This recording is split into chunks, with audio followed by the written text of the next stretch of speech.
મારા વાલીડા મિત્રો, જો તમે બોટાદમાં રહો છો અથવા બોટાદમાં આવો જાઓ છો તો પછી એકવાર આ સ્વામિનારાયણ નાસ્તા હાઉસમાં પહોંચી જાજો, કારણ કે આ જગ્યાએ તમને છે ને સ્પેશિયલ ઘૂઘરા, સમોસા, સુરતી લોચો અને આમ જો ગરમા ગરમ વડાપાવ મારા વાલા મિત્રો બનાવે છે. અને આ જગ્યાએ જે કોઈ વસ્તુ બનાવે છે ને એ બધી શુદ્ધ સિંગ તેલનો મારા વાલા મિત્રો બનાવે છે. એમાં આપણો સુરતી લોચો હોય ને એમાં જો ઓરિજિનલ સુરતનો ટેસ્ટ આપતા હોય ને તો એ ભાઈ આ સ્વામિનારાયણ વાળા આપે છે મારા વાલા મિત્રો. સમજો, જોરદાર બટર લોચો પણ તમને આ જગ્યાએ મળી જવાનો છે. તો આજે આપણે તો પહોંચી ગયા હતા ને ખરેખર સમજો મિત્રો, જોરદાર વસ્તુ બનાવે છે. આપણે છે ને મિત્રો લોચો, સમોસા અને ઘૂઘરા આ બધી વસ્તુ ટેસ્ટ કરી સમજો મોજ મોજ મોજ પડી ગઈ હતી મારા વાલા મિત્રો. અને છેલ્લે પાસે સમજો ઠંડી ઠંડી લચ્છી તો મારા વાલા ખરીદતે હો.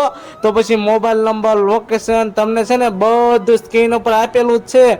જે લોકો બોટાદમાં રહે છે એકવાર પહોંચી જ જાજો, અથવા તમારા છે ને બોટાદવાળા મિત્રોને એકવાર છે ને આ રીલ શેર કરી દેજો. અને આમ જો જોરદાર અને મોજ મોજ ને મોજ પડી જાય એવી જગ્યા છે. તો પછી એકવાર પહોંચી જ જાજો.